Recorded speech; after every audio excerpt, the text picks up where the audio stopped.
Study IQ IAS, अब तैयारी हुई अफोर्डेबल। नमस्ते।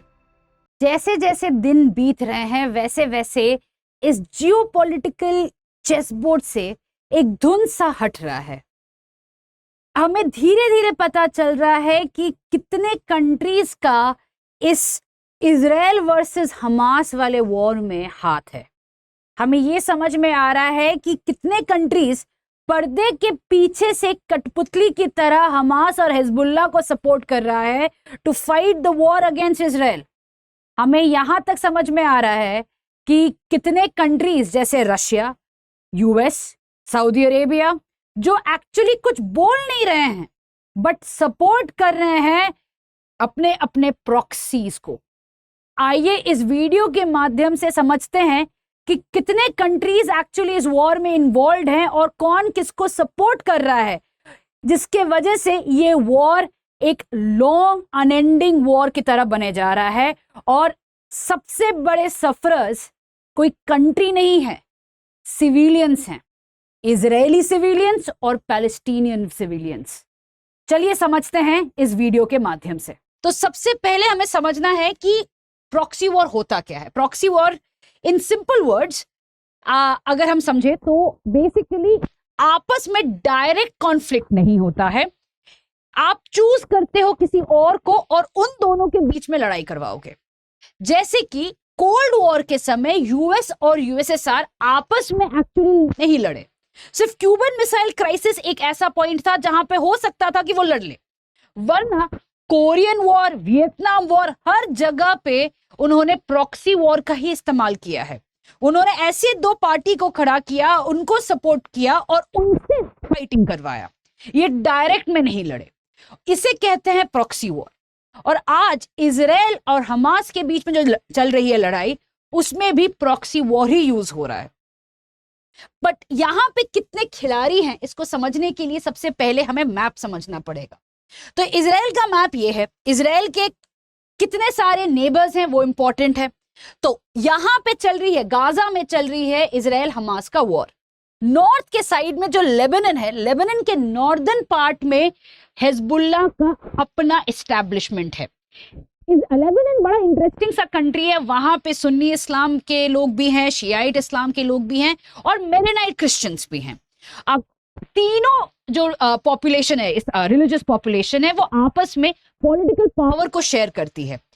एक दौरान था जहां पे लेबनान में बहुत साल तक सिविल वॉर चल रहा था और उसी में राइज करता है हिजबुल्लाह और अपने आप को एक पावर सेंटर बना लेता है सदर्न लेबनान में, जहां से वो हमेशा इजराइल के अगेंस्ट मिलिट्री ऑफेंसिव लॉन्च करता रहता है। अब दूसरी तरफ आ जाता है सीरिया।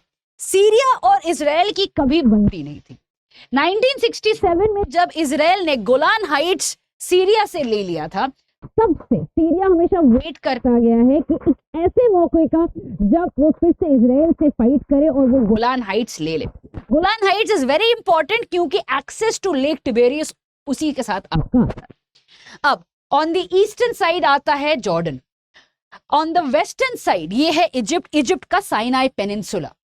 अब जब भी इजिप्ट और जॉर्डन में, जॉर्डन तो एक मोनार्किकल कंट्री है, इसी वजह से इजराइल जॉर्डन का रिलेशन काफी स्टेबल है। बट इजिप्ट में जब भी पॉलिटिकल अपहीवल आया है, इजराइल ने हमेशा कोशिश किया है कि जो भी पॉलिटिकल लीडरशिप है उनके साथ एक स्टेबिलिटी बनी रहे, क्योंकि जो सदर्न बॉर्डर ऑफ गाजा है, जो यहाँ पे एक क्रॉसिंग आती है, ये क्रॉसिंग बड़ा इंपॉर्टेंट है। आज के दिन जो इजिप्ट में लीडरशिप है, वो उन्होंने इंश्योर किया है कि ये जो गाजा का सदर्न क्रॉसिंग है उसको कंप्लीटली सील ऑफ कर दिया है, सो दैट इंश्योर्स कि यहां से हमास को कोई किसी तरह से सपोर्ट नहीं मिल सकता है। बट ये अभी कुछ ही सालों में हुआ है, उससे पहले हमास को सदर्न बॉर्डर से काफी सपोर्ट मिला हुआ है। और ऑन द वेस्टर्न साइड आ जाता है मेडिटेरेनियन, मेडिटेरेनियन के इधर ही आ जाता है टर्की। अब आते हैं थोड़ा गल्फ और पर्शियन गल्फ का मैप देखने के लिए। तो अगर आप देखते हो तो यहाँ पे आ जाता है इजराइल, यहाँ पे ये जो गल्फ ऑफ अकाबा है, गल्फ ऑफ अकाबा के बगल में आ जाता है सुएज कनाल। सुएज कनाल और गल्फ ऑफ अकाबा ओपन करते हैं रेड सी में। राइट। रेड सी के इधर आ जाता है पूरा GCC countries, Saudi Arabia, UAE, Oman, Qatar, ये सारे जीसीसी कंट्रीज आ गए। अब जीसीसी कंट्रीज के इस तरफ मतलब पर्शियन गल्फ के इस तरफ आ जाता है ईरान।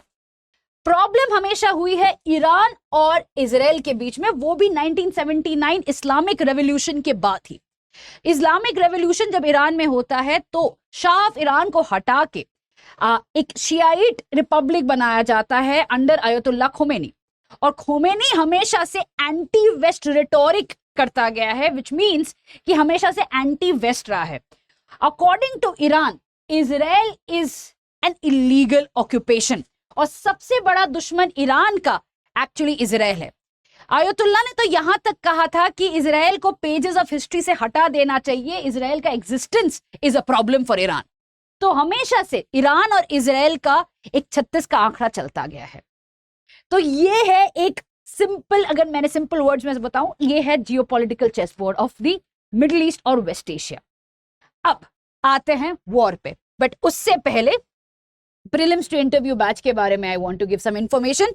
तो यहाँ पे 3 बैचेस हैं, सिल्वर, गोल्ड और प्लेटिनियम। सिल्वर आपको एक्सेस देता है 18 महीने का, गोल्ड 30 महीने का, प्लेटिनियम 42 मंथ्स का। क्या एक्सेस देता है? Live lectures bye best faculty, daily mentorship, आपको डेली आंसर राइटिंग, आपको हैंड रिटन नोट्स, क्रक्स, कई सारे ऐसे फीचर्स हैं। आप जाइए एक बार देखिए फीचर्स को, उसकी डिटेल्स के बारे में पता करिए। और अगर आपने DW Live, that is DWLIVE code use करोगे तो इमीडिएटली आपको काफी अट्रैक्टिव डिस्काउंट्स मिलेगा। It will become pocket friendly, budget friendly for you, and it is seriously a big support for your UPSC journey. तो जाइए एक बार स्टडी IQ के website में और जाके देखिए कि क्या फीचर्स हैं इन कोर्सेज का। चलिए आते हैं अभी। तो सबसे पहले जो इस चेस बोर्ड में चल रहा है तो it is Israel versus Hamas. तो अभी हमास को समझते हैं। तो हमास हमेशा से जो फंडिंग आती है हमास की, 2 तरीके से फंडिंग आती है। अब एक आता है कि ईरान भेजता है फंडिंग, फंडिंग के अलावा ईरान आर्म्स एंड एम्यूनिशन भेजता है, और तीसरी चीज जो ईरान करता है कि जो हमास के सोल्जर्स हैं उनको ट्रेनिंग मिलती है सीरिया में बाय ईरान। अब वो जाते कैसे हैं सीरिया, और आर्म्स एंड एम्यूनिशन कैसे आता है? वो आता है टनल से अक्रॉस गाजा। हम ये लोग टनल्स बनाते हैं, ये जुलाई का इंफॉर्मेशन है IDF से, इजराइल डिफेंस फोर्सेस से, और जुलाई में इतने सारे टनल्स डिस्कवर हुए थे अक्रॉस गाजा, और इन टनल के थ्रू में ये लोग एंटर करते हैं इजरायली टेरिटरी, वहां से जाते हैं नॉर्थ से जाते हैं सीरिया, और सीरिया में जाके या ये लोग क्रॉस करते हैं वेस्ट बैंक से जाते हैं जॉर्डन से जाते हैं सीरिया या ईरान। वहां पे जाके ईरान से ये लोग ट्रेनिंग लेते हैं, फंडिंग लेके आते हैं, और इन्हीं टनल से ये लोग स्मगल करते हैं आर्म्स एंड एम्यूनिशन। पहले ये टनल सबसे ज्यादा इजिप्ट के साउदर्न बॉर्डर राफा क्रॉसिंग के पास था, बट इजिप्ट में अभी सीरियस एक मिलिट्री स्ट्राइक के वजह से ये सारा का सारा जो सदर्न बॉर्डर में है वो आज के दिन एग्जिस्ट ही नहीं करता। सबसे ज्यादा बॉर्डर्स सबसे ज्यादा टनल्स अभी ऑन द नॉर्दर्न साइड है। तो इसी वजह से अभी जो इजराइल बॉम्बिंग भी कर रहा है वो नॉर्दर्न साइड, नॉर्दर्न गाजा में ज्यादा बॉम्बिंग हो रही है, बिकॉज हमास का सबसे ज्यादा टनल्स हैं, सबसे ज्यादा जो नंबर्स एक्यूमुलेटेड हैं वो एक्चुअली नॉर्दर्न साइड में है। तो ऐसे हमेशा ईरान सपोर्ट करता रहा है टू हमास। इंटरेस्टिंग बात है, जब ये वॉर शुरू होता है इजराइल और हमास के बीच में, तो ईरान ने पहले कहा कि नहीं, हमारा हाथ इसमें कुछ नहीं है, हमने हमास को कोई सपोर्ट नहीं दिया इस वॉर के लिए। एक स्टेटमेंट तब जारी होती है यूएस के इंटेलिजेंस ऑफिसर से, जहां पे वो, इनका नाम नहीं मेंशन किया हुआ था रिपोर्ट में, बट उन्होंने बड़ा इंटरेस्टिंग सा शब्द सेंटेंस दिया था कि if you have given training to them you cannot expect them to play with it, they are obviously going to use it। इसका मतलब है अगर ईरान ने इनको ट्रेनिंग दी है वेपन्स यूज करने के लिए, तो ये ट्रेनिंग वो बैठ के खेलने के लिए नहीं लिया है, ये ऑब्वियस बात है, ये कभी ना कभी ये यूज करेंगे। तो मे भी ईरान का हाथ इस ऑफेंसिव में नहीं है, बट डेफिनेटली ट्रेनिंग तो ईरान नहीं दी है। और ईरान हमेशा हमास को एक पपेट की तरह यूज किया है for its proxy war against Israel. अब आते हैं सेकंड, हिजबुल्लाह। अब 2 दिन से हिजबुल्लाह स्टेटमेंट पे स्टेटमेंट जारी करे जा रहा है, कह रहा है कि भाई अगर हमास पे और अटैक हुआ, अब अगर पैलेस्टीनियन लोगों पे और अटैक हुआ, अगर इजराइल गाजा में ऐसे बम्बार्ड करेगा तो हिजबुल्लाह अपना ड्यूटी नहीं भूलेगा, अपना फर्ज नहीं भूलेगा। क्या फर्ज है? कि इजराइल पे अटैक करके पैलेस्टीनियन लोगों को बचाना। अब इसी वजह से हिजबुल्लाह ने कहा है कि we are ready to fight, it's just a matter of time. चाहे हमें यूएस समझाए, चाहे हमें यूएन समझाए, हम किसी की बात नहीं सुनने वाले, हम अटैक तो करेंगे ही।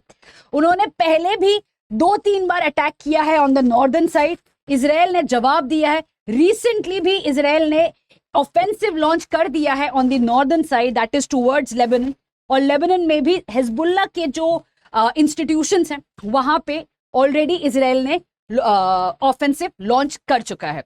अब इंटरेस्टिंग बात है, एक 2005 की रिपोर्ट में, इसका जो रिपोर्ट है मैथ्यू लेविट का है, Hezbollah finances funding the party of God. वहां इस रिपोर्ट से मैं 2 लाइन पढ़ना चाहती हूँ। So Iranian cargo planes deliver sophisticated weaponry from rockets to small arms to Hezbollah in regular flights to Damascus from Tehran. Damascus is in Syria.